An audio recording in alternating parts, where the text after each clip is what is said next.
آئیے ذرا میں اب تاریخ کے وہ چند کردار پیش کرنا چاہتا ہوں جنہوں نے ہزاروں احادیث یاد. چھٹے امام فرماتے ہیں کہ میرے بابا کے 4 ایسے شاگرد ہیں کہ اگر یہ نہ ہوتے تو ہزاروں احادیث، آثار سے مراد آثار اہل بیت احادیث ضائع ہو جاتی، جن کے سینے پہ ہاتھ رکھ کے 5ویں امام نے باقر العلوم میں دعا دی تھی.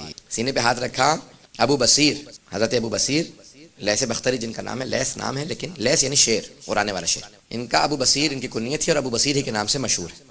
امام فرماتے ہیں کہ اگر کوئی حدیث تمہیں یقین ہو کہ ابو بصیر نے ہم سے بیان کی ہے تو یقین کر لینا ہم نے ہی کہی. اصحاب اجماع میں ہے، یعنی اگر امام سے کوئی بھی فرمان پیش کریں تو اس پہ شک نہ کرنا. اگر لیث بختری کا یقین ہو کہ انہوں نے کہا، انہوں نے ائمہ سے سننے کے بعد ہزاروں حدیث حفظ کر رکھے. حضرت ابو بصیر بہت بڑا نام ہے. زرارہ ابن اعین، حضرت زرارہ 5ویں اور 6 امام کے شاگرد ہیں. محمد ابن مسلم جنہوں نے 80,000 احادیث حفظ کی تھی 5ویں امام سے اور 6 امام سے سننے کے بعد. ڈائریکٹ ان 2 اماموں سے سننے کے بعد 80,000 کہنا بہت آسان ہے، 80,000 احادیث. اب امام کی ان کو دعا تھی یا نہیں تھی؟ محمد ابن مسلم کوفے کے رہنے والے تھے، شیعہ تھے اور مدینے چلے گئے اور انہوں نے سال ہا سال برسا برس 5ویں اور 6 امام کی شاگردی اختیار کی. 80,000 احادیث حفظ کی اور ان کی اپنی مسند موجود ہے، اپنی کتاب موجود ہے جس میں 5,000 احادیث ہیں. آج ساری احادیث اس میں موجود نہیں ہیں، لیکن امام نے ان کو متعلق کہا تھا کہ اسے 80,000 ہماری احادیث حفظ ہے. جب یہ کوفے واپس چلے گئے پڑھانے لگے لوگوں کو، تو پڑھا رہے تھے لوگ، ان سے متعلق باتیں کر رہے تھے. یہ بہت قابل آدمی ہے. کسی نے کہا بھائی مدینے سے پڑھ کے آیا، جب سے آیا ہے ہر موضوع پہ اسے حدیث یاد ہے. قرآن کی کسی آیت سے متعلق حدیث پوچھو تو اس کو حدیث یاد ہے. فقہ کے کسی موضوع پہ، اخلاقیات، تاریخ، ہر موضوع پہ اسے حدیث یاد ہے. تو لوگ ان سے متعلق باتیں کرنے لگے. ممبر پہ نہیں آئے تھے، بھی زمین پہ بیٹھے تھے، انتظار میں تھے کہ وقت ہو جائے تو میں ممبر پہ جاؤں. تو لوگ باتیں کر رہے تھے، وہ سن رہے تھے، میرے متعلق باتیں ہو رہی. اچانک باتیں کرتے کرتے ایک نے کہا کون ہے؟ تو ایک نے کہا یہ جعفر الصادق کا شیعہ ہے. جیسے کہا نا جعفر الصادق کا شیعہ، وہ زارو قطار رونے لگے. جب رونے لگے تو اس نے کہا شاید میں نے گستاخی کر دی، آپ کو شیعہ کہہ دیا، شاید کہنا چاہیے تھا آپ شاگرد ہیں یا ان کے دوست ہیں. انہوں نے کہا نہیں، یہ جو تم نے شیعہ کہا ہے میں اسی پہ رو رہا ہوں کہ اگر روز قیامت جعفر الصادق نے سب کے سامنے مجھ سے پوچھ لیا کہ لوگ تجھے میرا شیعہ کہتے تھے تو آیا اس قابل تھا کہ میرا شیعہ کہلا سکتا؟ کہا کیونکہ میں جعفر الصادق علیہ السلام کو جانتا ہوں، ان کا مرتبہ کیا ہے، ان کی عظمت کیا ہے، اس لیے مجھے شرم آ رہی ہے ان کا شیعہ کہلانے سے.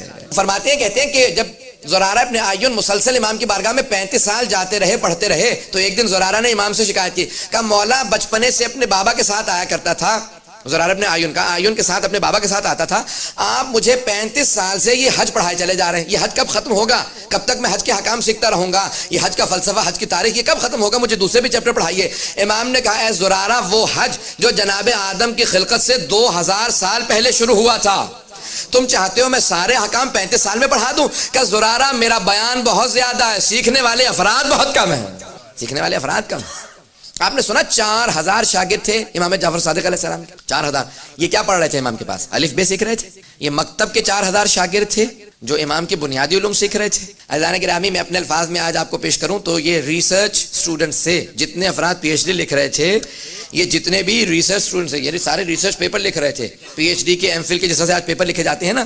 تو عزیزان گرامی 4000 شاگرد ہیں ایک استاد کے، اور سب کے سب مختلف علوم سیکھ رہے ہیں. یہ سب کے سب شیعہ بھی نہیں تھے، کوئی بہت سے شیعہ تھے، بہت سے اہل سنت تھے، بہت سے عیسائی بھی تھے، بہت سے مشرک بھی تھے، یونان سے بھی آئے تھے.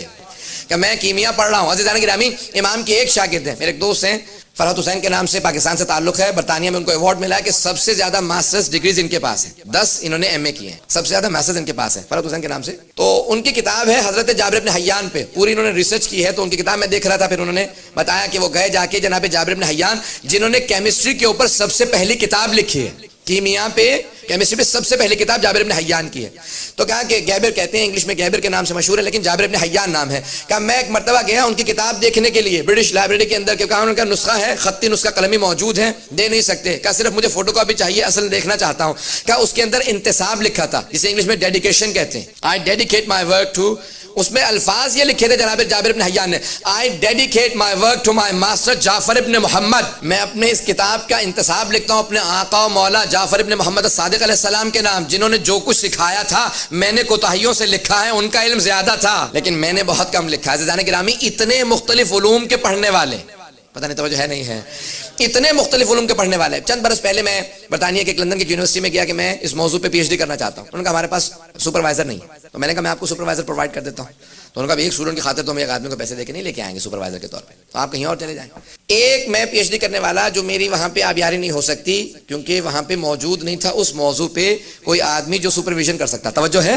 ایک یونیورسٹی جس کے اندر کئی سو پروفیسرز ہیں, ایک بہت بڑی یونیورسٹی جہاں پہ 20,000 سے زیادہ اسٹوڈنٹ ہیں لندن یونیورسٹی کے اندر, جہاں پہ کئی ڈپارٹمنٹس ہیں, کئی فیکلٹیز ہیں, کتنے سو پروفیسرز ہیں, اور ایک ایک ڈپارٹمنٹ کے اندر اسپیشلائزیشن کے لیے 3-3 4-4 پروفیسر موجود ہیں, تب بھی وہ سب کے سب شاگردوں کی تسلی بخش جواب دہی نہیں کر سکتے.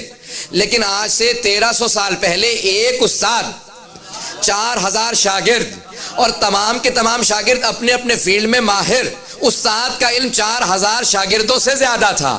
ان میں سیکھنے کی صلاحیت کم تھی, ان میں سکھانے کی صلاحیت زیادہ تھی. توجہ ہے جانے کی رہا. ایک امام صادق علیہ السلام سکھانے والے اور دنیا ساری سیکھنے والی, ان تمام کی صلاحیتیں کم تھی, امام کا پڑھانے کا انداز بہتر. میں خود جب مدینے میں گیا تو مدینے میں جب مجھے بتایا کہ یہاں پہ امام کا مدرسہ تھا, جب دیکھنے گیا تو اس وقت اس کی یعنی وہ بالکل ایک ایسی خستہ حالت میں تھا کہ سعودیوں نے مینٹین نہیں کیا تھا. اس کے دروازے اور کھڑکیوں کو گرا دیا گیا تھا. تو انہوں نے کہا کہ آگے جانے کی اجازت نہیں. میں نے کہا میں ایک مرتبہ جا کے زیارت کرنا چاہتا ہوں. تو پوری بس میں صرف مجھے اترنے دیا گیا. میں گیا, جب میں گیا تو اس پوری عمارت سے ایسی خوشبو آ رہی تھی کہ محسوس ہوتا تھا کہ بارگاہ امامت میں پہنچ گیا ہوں. یہ جو آپ جناب امیر علیہ السلام کے نجف اشرف میں گھر میں جائیں گے نا, تو آپ کو خوشبو سے محسوس ہوتی ہے. اور باہر نکلیں گے تو وہاں پہ دارالامارہ ہے جو ابن زیاد کا محل تھا.